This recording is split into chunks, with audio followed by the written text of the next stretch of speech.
ബിസ്മില്ലാഹിൽ അൽഹംദുലില്ലാഹ് വസ്സലാത്തു വസ്സലാമു അലാ റസൂലില്ലാഹ് വഅലാ ആലിഹി വസഹ്ബിഹി അജ്മഈൻ.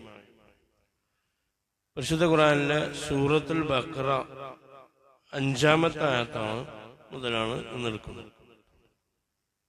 അതിന് മുമ്പുള്ള ആയത്തുകൾ നമ്മൾ വിശദീകരിച്ചു. മുത്തഖീങ്ങൾക്കുള്ള വിശേഷണങ്ങളാണ് പറഞ്ഞു വന്നത്. അതിൻ്റെ ബാക്കി തന്നെയാണ് ഈ ആയത്തിലും വിശദീകരിക്കുന്നത്.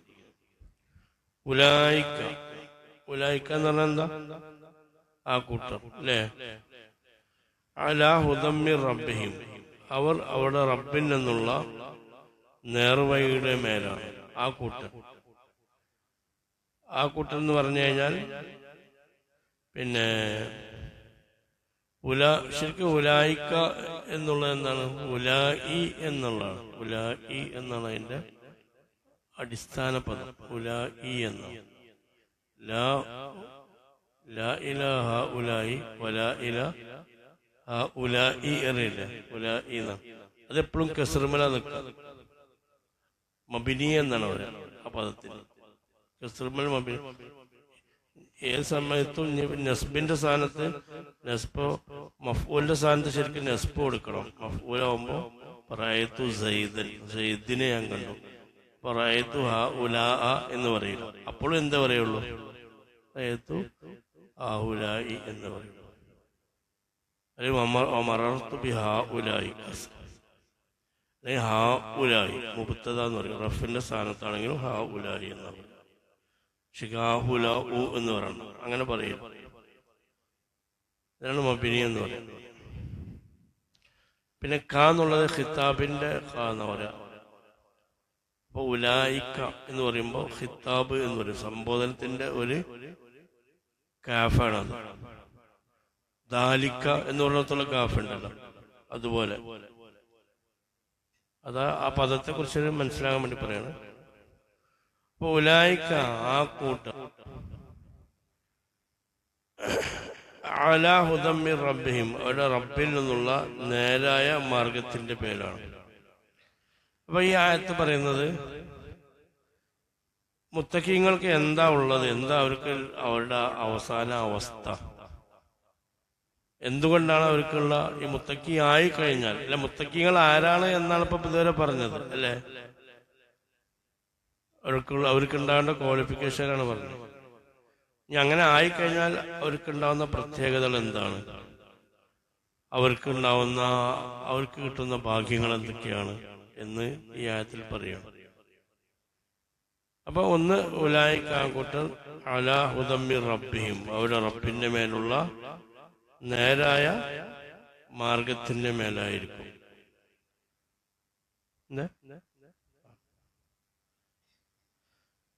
അതായത് ഇതിൽ പറയുന്നത് എന്താ വെച്ചാൽ, മുത്തഖീങ്ങളായി കഴിഞ്ഞാൽ അല്ലെങ്കിൽ നേരത്തെ പറഞ്ഞ വിശേഷങ്ങൾ ഉണ്ടായാൽ അവരെന്താണ്? അവര് മറ്റുള്ള സാധാരണ ആളുകളിൽ നിന്ന് വ്യത്യസ്തരാണ്.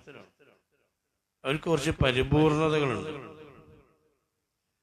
അതിൽ ഏറ്റവും വലിയ സംഗതിയാണ് അള്ളാഹുവിൽ നിന്നുള്ള ഏതുണ്ട് നേരായ മാർഗം അവർക്ക് കിട്ടുന്നുള്ളതാണ്. അലാ ഹുദം എന്നാണ്, അലാ ഹുദൻ എന്നാണ്. ശരിക്കും ഹുദൻ എന്ന് പറഞ്ഞു കഴിഞ്ഞാൽ മാർഗം എന്നാണ്. അലൽ ഹുദ എന്നും പറയാം, അലിഫിലാം ഇട്ടും പറയാം. പക്ഷെ അലിഫിലാമില്ലാതെ പറയണം. ഹുദൻ എന്ന് പറയും. നക്കിറ എന്നാണ് അറബി ഭാഷയിൽ പറയുക. അലിഫിലാം ഇട്ട് കഴിഞ്ഞാൽ മാരിഫ എന്ന് പറയും. അലിഫിലാം ഇല്ലാതെ പറഞ്ഞാൽ നക്കിറ എന്ന് പറയും. നക്കിറ എന്ന് പറഞ്ഞാൽ ഒന്നും കൂടി അതിന്റെ വ്യാപകാർത്ഥത്തിലേക്ക് പോകാൻ വേണ്ടിയാണ്. അപ്പൊ അള്ളാഹുവിൽ നിന്നുള്ള എന്തെല്ലാം സന്മാർഗങ്ങൾ അവർക്ക് കിട്ടേണ്ടതുണ്ടോ അതെല്ലാം കിട്ടാൻ യോഗ്യരാണ് അവർക്ക്. അള്ളാഹുവിനുള്ള എല്ലാ സന്മാർഗവും നേടിയവരാണ്, ആ എല്ലാ സന്മാർഗത്തിന്റെ മേലാണ് അവർ ഉള്ളത് എന്നാണ് അള്ളാഹു. എല്ലാ സന്മാർഗവുമായി ബന്ധപ്പെട്ട് എന്തൊക്കെയാണോ അവർക്ക് കിട്ടേണ്ടത് അതെല്ലാം അള്ളാഹുവിൽ നിന്നുള്ള എല്ലാ സന്മാർഗവും നേടിയെടുത്തവരാണ് ആ കൂട്ടർ. അത്തരത്തിലുള്ള സന്മാർഗത്തിന്റെ പേരാണ് ആ കൂട്ടർ എന്ന് മനസ്സിലാക്കുക. അപ്പൊ അത് വരാനുള്ള കാരണം, ഉണ്ടാവാനുള്ള സംഗതി എന്താണ്? അവരെന്ത് ചെയ്തിട്ടുണ്ട്? അവരുടെ പിന്നെ സമയങ്ങള്, അവരുടെ പിന്നെ ജീവിത ചിട്ടകള് എല്ലാം അള്ളാഹുവിന് വേണ്ടി അവർ മാറ്റി വെച്ചിട്ടുണ്ട്. അതിൻ്റെ പേരിൽ അവർ സ്വയം ആത്മവിചാരണ നടത്തുന്നവരാണ്. അതുകൊണ്ട് അവർക്ക് ഈ അവസ്ഥ വരാനുള്ള എല്ലാ ഗുണവും എല്ലാ ഭാഗ്യവും അവർക്കുണ്ടായി. പിന്നെ ഞങ്ങൾ ആലോചിച്ചു മിർ റബ്ബിഹിം എന്നാണ്. ശരിക്കും അവിടെ നിന്ന് പറയാം ഉലൈക അലാ ഹുദൻ മിനർ റബ്ബ്. റബ്ബിൽ നിന്നുള്ള എല്ലാ മാർഗങ്ങളും ആർക്കുണ്ട്? അവർക്കുണ്ട് എന്ന് പറയാം. അങ്ങനെ പറഞ്ഞാൽ അർത്ഥം പൂർത്തിയാവും. പക്ഷെ ഇവിടെ എന്താ അലാ ഹുദൻ മിർ റബ്ബിഹിം എന്ന് പറയുന്നത്? അവരുടെ റബ്ബിൽ നിന്നുള്ള എല്ലാ എല്ലാ നേർമാർഗങ്ങളും അവർക്കുണ്ട് എന്നാണ്. അവരുടെ റബ്ബിൽ നിന്നുള്ളതാണ്, അവരുടെ റബ്ബിൽ നിന്നുള്ള. ശരിക്ക് അല്ലാഹു തആല വീണ്ടും റബ്ബ് എന്നതിലേക്ക് വീണ്ടും ആരെ ചേർത്തി? അവരെ കൂട്ടി പറഞ്ഞു. അവരുടെ റബ്ബ് എന്ന് പറയുന്നു. അപ്പൊ അവരുടെ റബ്ബ് എന്ന് പ്രത്യേകം പറയുമ്പോ അവർക്കുള്ള അവര് ആരാണ്? അവരുടെ റബ്ബാണ്. അവരുടെ റബ്ബ് എന്റെ പിതാവ് എന്റെ ഉമ്മ എന്നൊക്കെ പറഞ്ഞ പോലെ അള്ളാഹു ആരുടെ റബ്ബാണ്? അവരുടെ റബ്ബാണ്. അല്ല, അവര് പ്രത്യേകമായി അള്ളാഹുവിന്റെ ഇഷ്ടം സമ്പാദിച്ചവരാണ്. അപ്പോ റബ്ബ് എന്നതിലേക്കും വിശേഷിക്കപ്പെട്ട അവരും രണ്ടു കൂട്ടർ പരസ്പരം എന്താണ് ആ അള്ളാഹുവിന്റെ ഇഷ്ടത്തിന്റെ ഒരു ശ്രേഷ്ഠത അവർക്കുണ്ട് എന്ന് മനസ്സിലാക്കി തരാൻ വേണ്ടിയിട്ട് അവരുടെ റബ്ബ്. അപ്പോൾ നമുക്ക് പറയാൻ കഴിയും. പിന്നെ സൂറത്തുൽ ഇന്നാ അൻസൽനാഹു പറയുന്നുണ്ടല്ലോ, തനസ്സലുൽ മലായികത്തു വറൂഹു ഫീഹാ ബിഇദ്നി റബ്ബിഹിം. അവരുടെ റബ്ബിന്റെ സമ്മതം കൊണ്ട്. എന്താണ് അവരുടെ റബ്ബ് എന്ന് അല്ലാഹു തആല പറയാൻ എന്താ? അവർ റബ്ബിന് വേണ്ടി ആയപ്പോ റബ്ബ് അവർക്ക് വേണ്ടി. അപ്പൊ അവരുടെ റബ്ബ് എന്ന് പറയാൻ കാരണം ആ ക്വാളിഫിക്കേഷന് അവിടെ അവരെ ചേർത്ത് പറയാൻ കാരണം അവര് റബ്ബിന് വേണ്ടി ജീവിച്ചവരാണ്. അപ്പൊ റബ്ബ് അവരുടേതായി, അതാണ് അവരുടെ റബ്ബായത്. അപ്പൊ നമ്മൾ അള്ളാഹുവിന് വേണ്ടി ജീവിക്കുന്നവരാകുമ്പോ അള്ളാഹു തആല അള്ളാഹുവിന്റെ അടിമ. അള്ളാഹു ആർക്ക് വേണ്ടിയാവും? നമുക്ക് വേണ്ടിയാവും. ആ ഒരു സൂചന അതിലുണ്ട്. മഹാനായ, ഞാൻ ഇടയ്ക്കിടയ്ക്ക് പറയാറുണ്ട്, മഹാനായ ദാവൂദ് നബി അലൈഹി ഇസ്ലാം അള്ളാഹുവിന്റെ പ്രീതി സമ്പാദിച്ച വലിയ മഹാനാണ്.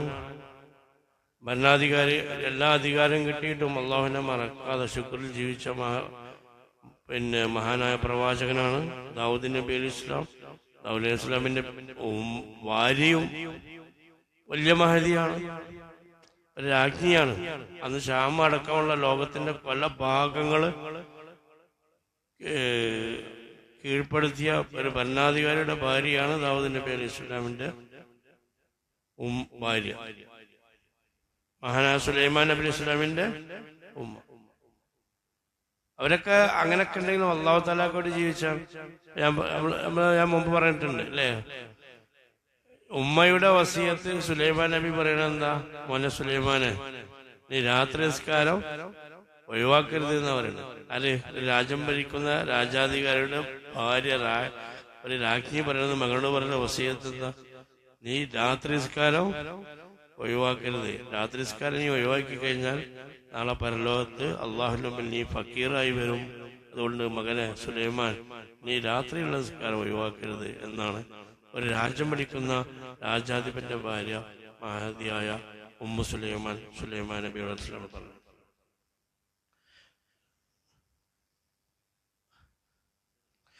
ഞാൻ പറയുന്നത് സുലൈമാൻ നബി അലൈഹി ഇസ്ലാമിന് വേണ്ടി ദാവൂദ് നബി അലൈഹി ഇസ്ലാം ഒരു പ്രാർത്ഥന നടത്തി. എന്താ? അള്ളാഹുവേ, നീ എനിക്ക് എല്ലാമായതുപോലെ എന്റെ മകനായ സുലൈമാനും നീ എല്ലാമാകണേ. ബീദിൻ റബ്ബി എന്ന് പറഞ്ഞ പോലെ എനിക്ക് നീ ആയതുപോലെ എന്റെ മകനായ സുലൈമാനും നീ എല്ലാമാകണേ റബ്ബേ എന്ന് ദാവൂദ് നബി അലൈഹി ഇസ്ലാം അള്ളാഹുവിനോട് പ്രാർത്ഥന നടത്തിയപ്പോ അള്ളാഹു തആല ദാവൂദ് നബി ഇസ്ലാമിന് നൽകിയ വഹി എന്താ? ദാവൂദ് നബി, നിങ്ങൾ എല്ലാം എനിക്ക് വേണ്ടി ആയതുപോലെ നിങ്ങളെ മകനായ സുലൈമാനോടും എല്ലാം എനിക്ക് വേണ്ടിയാകണം. അപ്പൊ ഞാനും നിങ്ങൾക്കായതുപോലെ നിങ്ങളെ മകനായ സുലൈമാൻ നബിക്കും ഞാൻ ആയിക്കൊടുക്കും എന്ന് പറയണ്ടായി. അപ്പം ഇത് റബ്ബി എന്ന് പറഞ്ഞാൽ അവരുടെ റബ്ബ് എന്ന് പറയാൻ കാരണം അള്ളാഹു താലാക്ക് വേണ്ടി അവർ ജീവിച്ചപ്പോൾ അള്ളാഹു താല അവരുടേതായി എന്ന് മനസ്സിലാകാൻ വേണ്ടിയിട്ടാണ്. അപ്പോൾ ഉലായിക്ക് ആ കൂട്ടർ അലാ ഹുദമ്മി റബ്ബിയും അവരുടെ റബ്ബിൽ നിന്നുള്ള നേരായ മാർഗത്തിൻ്റെ മേലാണ്. ഇവിടെ നമ്മൾ നോക്കുമ്പോൾ മനസ്സിലാക്കുന്ന സംഗതി എന്താ വെച്ചാൽ, ഇവിടെ ഈ ആയത്തിൽ ഹിദായത്ത് കിട്ടാൻ വേണ്ടി ഹിദായത്തിൻ്റെ ആളുകളായിട്ട് കുറേ കാര്യങ്ങൾ പറഞ്ഞിട്ടുണ്ട്. യുമീന ബിൽ ഗൈബി വയഖൂമീന സ്വലാത്ത, പിന്നെ യുംഫിഖൂന റിസ്ഖിൽ നിന്ന് ചിലവഴിക്കുക, മുൻകഴിഞ്ഞ് വിശ്വസിക്കുക, എപ്പോഴും വിശ്വസിക്കുക, ഇങ്ങനെ കുറേ കാര്യങ്ങൾ പറഞ്ഞിട്ടാണ് അലാഹുദം എന്ന് പറയുന്നത്. എന്നാൽ സൂറത്തുൽ ബഖറയിൽ തന്നെ വേറൊരായത്തിൽ അവസാനം വരുന്ന ആയത്തുണ്ട്, 131 137 വരെ ഒരു സംഗതി ഉണ്ട്.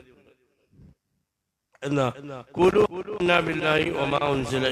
നിങ്ങൾ അള്ളാഹുവിനെ കൊണ്ടും ഞങ്ങളിൽ ഇറക്കിയ വേദഗ്രന്ഥം കൊണ്ടും ഞങ്ങൾ വിശ്വസിച്ചു എന്ന് പറഞ്ഞ നിങ്ങൾ പറയുക എന്ന് പറയുന്നുണ്ട്.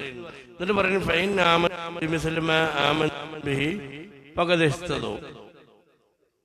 അതായത് നിങ്ങൾ വിശ്വസിച്ച പോലെ അവര് വിശ്വസിച്ച് അവർക്ക് ഹിദായത്ത് കിട്ടിയെന്ന. അവിടെ ഹിദായത്തിന് എന്ത് മാത്രമേ പറയണുള്ളൂ? വെറും വിശ്വാസം മാത്രമേ പറയണുള്ളൂ. അപ്പോ ഒരു വിശ്വാസത്തിന്റെ പേരിൽ തന്നെ അള്ളാഹു തആല ആർക്കും ഒരു ഹിദായത്ത് കിട്ടുന്ന ആ ഹിദായത്തും എന്തല്ല ചില്ലറ ഹിദായത്തല്ല. ആ ഹിദായത്തിന്റെ ഒരു പരിപൂർണ അവസ്ഥയെത്തുമ്പോഴാണ് മറ്റുള്ള ഈമാനും ലൈബും പിന്നെ ഈ കാമസ്വലാത്തൊക്കെ എത്തുന്നത്. പക്ഷെ ഒരു മനുഷ്യന് അള്ളാഹു കൊണ്ട് വിശ്വസിക്കുകയും വേദഗ്രന്ഥത്തെ കൂടെ വിശ്വസിച്ചാൽ തന്നെ അയാൾ ഏതിലാണ്? ഹിദായത്തിലാണ് എന്ന് അള്ളാഹു തആല മറ്റൊരായത്തിൽ പറയുന്നുണ്ട്. അപ്പൊ ഹിദായത്ത് എന്ന ബേസിക് സംഗതി കിട്ടാന്നുള്ള തന്നെ എന്താണ് അതിൽ തന്നെ അള്ളാഹു തആല ഏത് കൊടുക്കുന്നുണ്ട്? ഹിദായത്ത് കൊടുക്കുന്നുണ്ട്. അപ്പൊ ഹിദായത്തിന്റെ ബേസിക് സംഗതി തന്നെ അതിലൂടെ ഒരാൾക്ക് സമ്പാദിക്കാൻ കഴിയാൻ തന്നെ വലിയ ഭാഗ്യമാണ്. അതുകൊണ്ടാണ് ഒരു മനുഷ്യൻ ലാ ഇലാഹ ഇല്ലല്ലാഹ് മുഹമ്മദ് റസൂലുള്ളാഹി വിശ്വസിച്ചാൽ തന്നെ അയാൾ ഹിദായത്തിലാണ്. അപ്പൊ അത് കിട്ടാന്നുള്ളതെല്ലാം ജീവിതത്തിലെ ഏറ്റവും വലിയ ഭാഗ്യമാണ്. അതിന് ഭാഗ്യം കിട്ടാത്ത കുറെ ആളുകളുണ്ട്. അവരിന് എന്ത് നന്മ ചെയ്തിട്ടൊന്നുമില്ല, കാര്യമില്ല. പിന്നെ ആ ഹിദായത്ത് പരിപോഷിപ്പിക്കുന്ന പണിയാണ് നമ്മൾ എടുക്കുന്നത്. അല്ലാഹു തആല സഹായിക്കട്ടെ.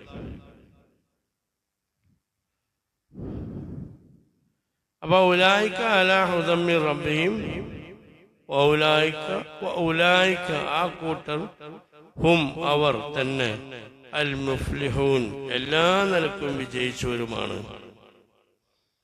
അപ്പൊ അവര് ആരാണ്? അള്ളാഹുവിൽ നിന്നുള്ള നേരായ മാർഗം സിദ്ധിച്ചവരാണ് എല്ലാ നിലക്കുള്ള അൽ മുഫ്ലിഹൂൻ.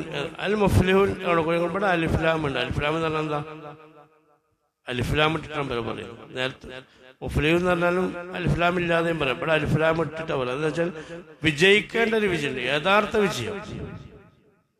എല്ലാ വിജയം ചിലപ്പോൾ വിജയമായിട്ട് കണക്കാക്കപ്പെടുന്നില്ല. അൽ മുഫ്ലിഹീൻ ഇടാൻ കാരണം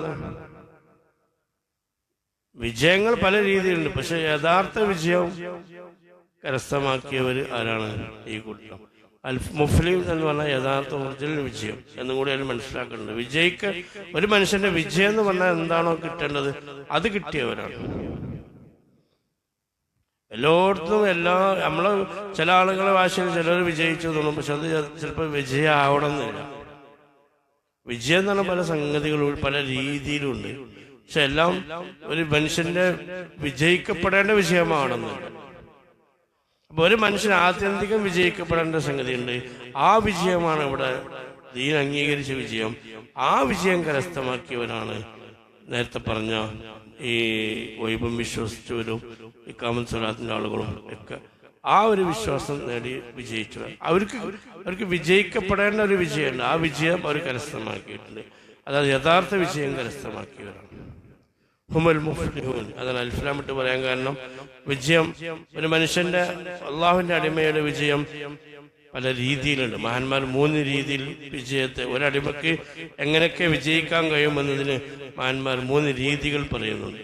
നോക്കൂ, മൂന്ന് രീതിയിലൂടെയാണ്, മൂന്ന് റൂട്ടിലൂടെ നമുക്ക് വിജയം അടിമ കരസ്ഥമാക്കി വെക്കേണ്ടതുണ്ട്. ഈ അൽ മുഫ്ലിഹൂൻ എന്ന് പറയുമ്പോൾ ഈ മൂന്ന് രീതിയിലുള്ള വിജയവും കിട്ടിയാലാണ് പരിപൂർണ വിജയികളാകുക. അല്ലെങ്കിൽ വിജയത്തിന്റെ ആ ഒരു റേഷ്യോ, അതിന്റെ ഗ്രാഫ് ചിലപ്പോൾ കുറയും. വിജയിച്ചിട്ടുണ്ടാവും, വിജയത്തിന്റെ പരിപൂർണ ഗ്രാഫിലേക്ക് എത്തിയിട്ടുണ്ടാവില്ല. മനസ്സിലായില്ലേ? പരിപൂർണ വിജയത്തിന് ചില ഘടകങ്ങളുണ്ട്. ഒന്ന് മഹാന്മാർ പറയുന്ന വിജയത്തിന്റെ സംഗതികൾ, ഒന്ന് അൽ-ളഫ്റു അലൻ നഫ്സി ഫലം യുത്താബിഉ ഹവാഹ, നഫ്സിന്റെ മേൽ വിജയിക്കുക. നഫ്സിന്റെ ഇഷ്ടത്തിന് നിന്നൊടുക്കാതെ നഫ്സിനെ പരാജയപ്പെടുത്തിക്കൊണ്ട് എന്ത് ചെയ്യുക? വിജയം കരസ്ഥമാക്കുക. അത് വലിയ വിജയമാണ്. ഈ അൽ മുഫ്ലിഹീനിൽ എത്തണമെങ്കിൽ അതൊക്കെ ഉണ്ടാവണമെന്നാണ്. നഫ്സിന്റെ പേരിൽ എന്ത് വിജയിക്കുക? നഫ്സ് പറഞ്ഞ സംഗതി എന്താണ്? നമ്മളോട് കുറെ ഭക്ഷണം കഴിക്കാനും കുറെ ഉറങ്ങാനും കുറെ രസിക്കാനോ പറയാം. അതിൽ നിന്നൊടുക്കാതൊക്കെ, അതിന് നിന്നൊടുക്കാന്ന് കഴിഞ്ഞാൽ എന്താണ്? നമുക്ക് വിജയിക്കാൻ കഴിയും. വദ്ദുനിയ ഫലം യത്ഉ ഫീ സഖാരിഫിഹ, ദുന്യാവിന്റെ ചതിയിൽ നിന്ന് വിജയിക്കുക. ദുന്യാവിന്റെ സംഗതി എന്താ വെച്ചാൽ, ദുന്യാവിനെ സംബന്ധിച്ച വിശ്വാസം എന്ന് പറഞ്ഞാൽ, ദുന്യാവ് എന്ന് പറഞ്ഞാൽ എന്താണ്? ഖദറും വഹുലുവും എന്നാണ്. പച്ചയുമാണ്, മാധുര്യമുള്ളതുമാണ്. ദുന്യാവിന്റെ സംഗതി എന്താണ്? സത്യത്തിൽ നമ്മളെല്ലാ നിലക്കും ഇവിടെ ആകർഷിക്കപ്പെടുന്ന എല്ലാ സംഗതി ഏതിലുണ്ട്? ദുന്യാവുണ്ട്. പക്ഷെ അത് എന്താണ് ദുന്യാവ് എന്ന് മനസ്സിലാക്കുകയും അതിന്റെ തിരിച്ചറിവ് ബോധ്യപ്പെടുകയും എന്നിട്ട് ആ ചതിയിൽപ്പെടാതെ ദുന്യാവിനെ ദുന്യാവായിട്ട് കണ്ടുകൊണ്ട് ജീവിക്കാൻ കഴിയുകയും ചെയ്യുന്നവനാണ് വിജയി. ദുന്യാവിൽ എന്തെങ്കിലും ഉണ്ട് കിട്ടിച്ചിട്ടോ, സ്ഥാനം കിട്ടിച്ചിട്ടോ, സമ്പത്ത് കിട്ടിച്ചിട്ടോ, അതുകൊണ്ട് എന്ത് ചെയ്യില്ല? അള്ളാഹുവിനെ മറക്കാതെ ഇത് ദുന്യാവാണ്, ഇതിന്റെ സ്വഭാവങ്ങളുണ്ട്, ഇതിന്റെ സ്വഭാവങ്ങളുണ്ട് എന്ന് പഠിച്ചവനും അത് ബോധ്യപ്പെടുത്തുന്നവനാണ് വിജയ്. അതുപോലെ പിശാചിനെ തിരിച്ചറിയും. പിശാചിന്റെ പിത്തനയിൽ നിന്ന് നമ്മളെ ജീവിതത്തിലൂടെ ഈ ചെയ്യിക്കുന്നത്, ഞാനീ പോകുന്ന പ്രവർത്തനം ഇത് ഞാനിപ്പോൾ പിശാചിന്റെ കെണിയിൽ പെട്ടിട്ട് ചെയ്യുകയാണ് എന്ന് തിരിച്ചറിയാൻ കഴിയുന്നവനാണ് വിജയ്. ഈ ചെയ്യുന്നത്, ഞാൻ ഈ വർത്താനം പറഞ്ഞത്, ഇതിന്റെ പിന്നിൽ ആര് വർക്ക് ചെയ്തിട്ടുണ്ട്? പിശാചി വർക്ക് ചെയ്തിട്ടുണ്ട്. ഞാനിപ്പോ ഇവിടെ ദേഷ്യപ്പെട്ടപ്പോ ഈ ദേഷ്യം കൂടിയെടുത്ത് പിശാചി ഇടപെടുന്നുണ്ട്. ഒരു ഹറാമയിൽ പോകുമ്പോ അവിടെ നോക്കാൻ എന്നോട് പിശാചി പറയുന്നുണ്ട്. ഇത് തിരിച്ചറിയാൻ കഴിയുന്നവനാണ് വിജയി. പിന്നെ വിജയിയാവുമ്പോൾ എന്താണ്? കുഫറിൽ നിന്ന് വിജയിക്കും, വഴികേടിൽ നിന്ന് വിജയിക്കും, വിവരക്കേടിൽ നിന്ന് വിജയം ഉണ്ടാവും. വിവരക്കേടിൽ നിന്ന് മറികടക്കാനുള്ള പണിയാളെടുക്കും. അതുപോലെ തന്നെ ഉള്ള ഈമാൻ നഷ്ടപ്പെടാതിരിക്കാനുള്ള പണിയെടുക്കും.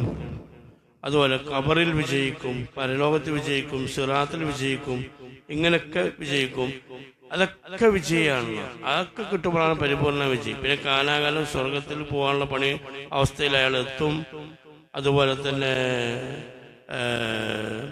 ദുഃഖമില്ലാത്ത സന്തോഷത്തിന്റെ ലോകത്തേക്കെത്തും. അവിടെ ദുഃഖം ഉണ്ടാവില്ല, പരലോകത്ത് സന്തോഷം മാത്രമേ ഉണ്ടാവുള്ളൂ.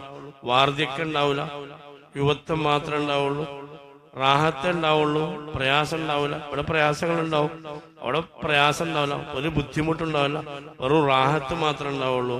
അതുപോലെ അവിടെ ആരോഗ്യം മാത്രമേ ഉണ്ടാവുള്ളൂ, രോഗം ഉണ്ടാവില്ല. ഇങ്ങനെ അതുപോലെ തന്നെ അവിടെ എന്തുപയോഗിച്ചാലും വിചാരണയില്ല. ഇവിടെ എന്തിന് നമ്മൾ എന്ത് ചെയ്യണം? കണക്ക് പറയണം. അവിടെ എന്തുപയോഗിച്ചാലും എന്തില്ല? വിചാരം. കുറച്ച് ഫ്രൂട്ട്സ് ഏറെ തിന്നിച്ചിട്ട് പ്രശ്നമുണ്ടോ? ഇല്ല. കുറച്ച് മാംസങ്ങൾ ഏറെ തിന്ന പ്രശ്നമുണ്ടോ? ഇല്ല. ഈ അവസ്ഥയിലേക്ക് ഒരു മനുഷ്യൻ എത്തിക്കഴിഞ്ഞാൽ തീർച്ചയായിട്ടും അയാൾ വിജയിയാണ്. ആ വിജയം ആർക്ക് കിട്ടും? നേരത്തെ പറഞ്ഞ ആളുകൾക്ക് കിട്ടും. അല്ലാഹു തആല സഹായിക്കട്ടെ. ഉലൈകഹുമുൽ മുഫ്ലിഹൂൻ, അവർ തന്നെയാണ് ആര്? വിജയികൾ എന്ന് മനസ്സിലാക്കുക. അപ്പോ പിന്നെ മഹാന്മാരുടെ ഭാഷയിൽ അള്ളാഹുവിൽ നിന്നുള്ള നൂറുകൾ ഒരുപാട് അവർക്ക് കിട്ടി. അള്ളാഹുവിനെ കുറിച്ചുള്ള ബോധങ്ങൾ വന്ന്, തിരിച്ചറിവ് തന്ന് ഹൃദയത്തിലേക്ക് അത് കയറി ഓരോ ശ്വാസവും ഓരോ സെക്കൻഡും എൻ്റെ റബ്ബിന് വേണ്ടി മാത്രമാണ് ഉപയോഗിക്കേണ്ടത് എന്ന് മനസ്സിലാക്കി ബോധ്യപ്പെട്ട് എന്റെ ജീവിതത്തില് എന്റെ റബ്ബ് ഇഷ്ടപ്പെടാത്ത കാര്യങ്ങൾ എന്റെ പ്രവർത്തനത്തിൽ ഇന്നത് ഹറാമോ ഹലാലും മാത്രമല്ല. ഹറാമോ ഹലാലും ഹദീസിലൂടെ നമുക്കറിയാൻ കഴിയും. ഹദീസിൽ ഇപ്പം എന്ത് ഹറാമുണ്ട്, ഹലാലുണ്ടാക്കുന്നത്. പക്ഷെ ജീവിതത്തിലൂടെ റബ്ബിന്റെ തൃപ്തി അതൃപ്തി കരസ്ഥമാക്കാൻ ഒരു വിജയിക്ക് കഴിയും. ജീവിതത്തിലൂടെ കഴിയും.